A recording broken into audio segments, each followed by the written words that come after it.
Hey everyone, I'm Terrestrial. I'm a naturalist, ex-NASA researcher, and also the creator of the Sasquatch Data Project. If you're a Bigfoot researcher, you've probably heard a lot about AI lately. Maybe you've tried ChatGPT, maybe you've tried Claude, maybe someone told you that AI could solve the Bigfoot mystery. But here's the truth. AI is an incredibly powerful tool for us Bigfoot researchers, but only if you understand what it is, what you can and cannot use it for, and also how to use it without getting totally bamboozled. So let's cut through all the hype and really dive into how we can be using AI as a practical tool for our Bigfoot research. So when people say AI today, they're not talking about like little robots inside of our computers coming up with solutions to our questions. We're really talking about large language models, or LLMs. These are tools like ChatGPT, Claude, or Gemini. And if we really want to explore what these tools are in their essence, they're really just super sophisticated autocomplete systems. An LLM was trained on human text, meaning like Wikipedia, Reddit, books, research papers, the list goes on. And during training, the model actually learns how to predict what word might come next in a sentence. So for example, if I type in the sentence, "I saw a large bipedal creature in the model is probably going to predict that the next word is going to be woods or forest because of the thousands of examples it's received during its training. But here's the crucial part. It actually does not understand what a forest is. And it doesn't know what bipedal means. It's just very, very good at pattern recognition in text. It's like having a research assistant that has read every single thing on the internet, but has no real-world experience and can sometimes tell you completely incorrect things. And because LLMs were trained on literally everything, including hoaxes and fabricated reports, they can sound very authoritative but be completely false. And on top of this, LLMs can actually hallucinate, meaning they will very confidently state facts that are actually false, especially about specific details. So just to give you an example,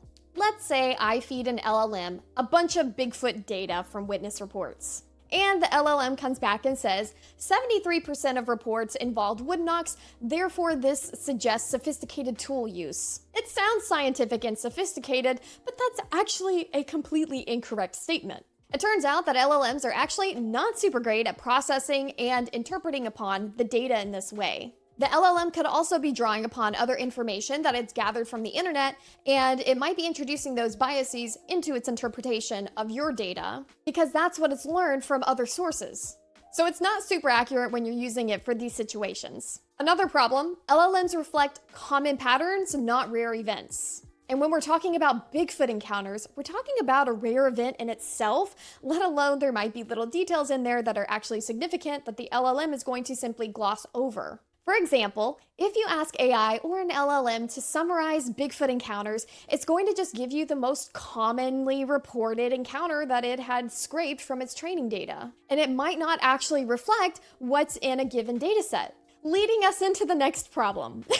A critical mistake that I do not want Bigfoot researchers to make is feeding raw data into an LLM. So let's say you have 200 sighting reports, you feed them into ChatGPT and say, hey, give me a statistical analysis breakdown of this data. ChatGPT will very confidently give you an answer and give you what it thinks is the best information, but ChatGPT is not a statistical analysis tool. It's a text predictor. And in this case, it's trying to sound like it's doing actual science. If you want to perform real data analysis, you need to be using software like R, Python, or even Excel. At this point in time, LLMs and AI should not be doing the math for you. They just aren't built for that. Okay, the last problem with AI and Bigfoot data, and then I promise I will stop being a Debbie Downer. LLMs inherit all kinds of biases from their training data. For example, if most of the Bigfoot information comes from the Pacific Northwest, the LLM is going to let those characteristics outweigh the others. If certain researchers or websites are more prominent online, again, the LLM is going to let those sources outweigh others. And their theories and language patterns are going to get more baked into the model and its responses. Now, this is especially problematic for us Bigfoot researchers because we need to be very aware of our own biases, not amplify them with AI. The AI is not giving you an objective analysis. It's actually giving you a statistical average of everything it's ever read on your topic. So obviously there are big problems when using AI for Bigfoot research or any research in general, but let's talk about where it shines. Let's say you have 50 witness reports, all in different formats. AI can actually help you extract different pieces of information from those reports into a consistent, structured format, so that you can actually use it for data analysis. And shameless plug, this is actually exactly what I'm doing with the Sasquatch Data Project dataset to help me parse BFRO reports quicker. It is super cool research and tech, and if you want to follow along, make sure you follow me on Instagram and pretty much any of my socials. Anyway, AI is also great for literature review. If you have a specific topic in mind or something you want to learn about, LLMs can quickly scan and search for that specific topic or piece of information from academic papers. It's also great for report standardization. If you're interviewing witnesses, AI can help you convert those conversations into a structured format that's useful for things like data analysis. So there's plenty of ways that we can be using it in our own research without relying on it to give us information. And here's something really important to note. Not every single LLM is going to excel at the task that you give it. So for things like text editing and polishing up your research results, Claude really excels at this. It is excellent at maintaining your voice while improving clarity. While ChatGPT is really good at brainstorming and generating multiple ideas on how to tackle a problem. Or if you need to write code in R or Python, Claude really excels at this, though you still need to know what you're doing because it does make mistakes. Or it might take your code in a totally different direction than what you had envisioned in your head, so please make sure that you still know how to code. Again, use it as a tool.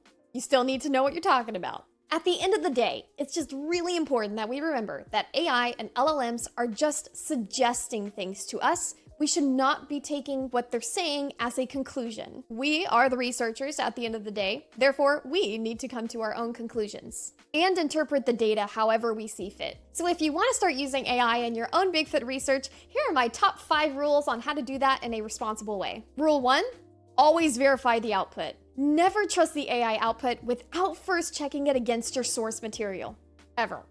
Rule 2, use AI for processing, not analysis. You can let AI and LLMs help you organize your data, but do not let it perform statistical analysis, data analysis, anything like that. That's your job. Rule 3, be transparent.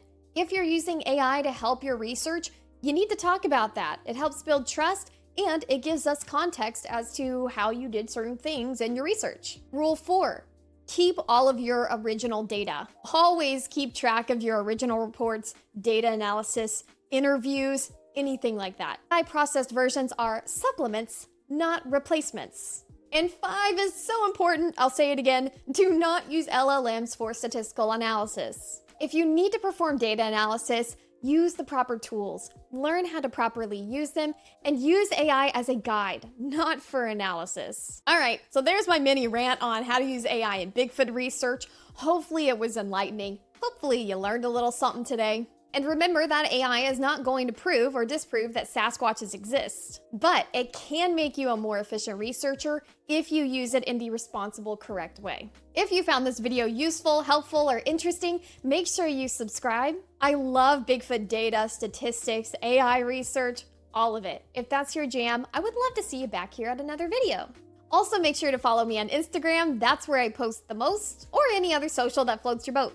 And finally, if you're planning on using AI to help your Bigfoot research, let me know in the comments. I would love to know how you're applying it. Thank you so much again for watching. Stay curious, stay critical, and remember, good tools make good researchers better, but they do not replace good judgment.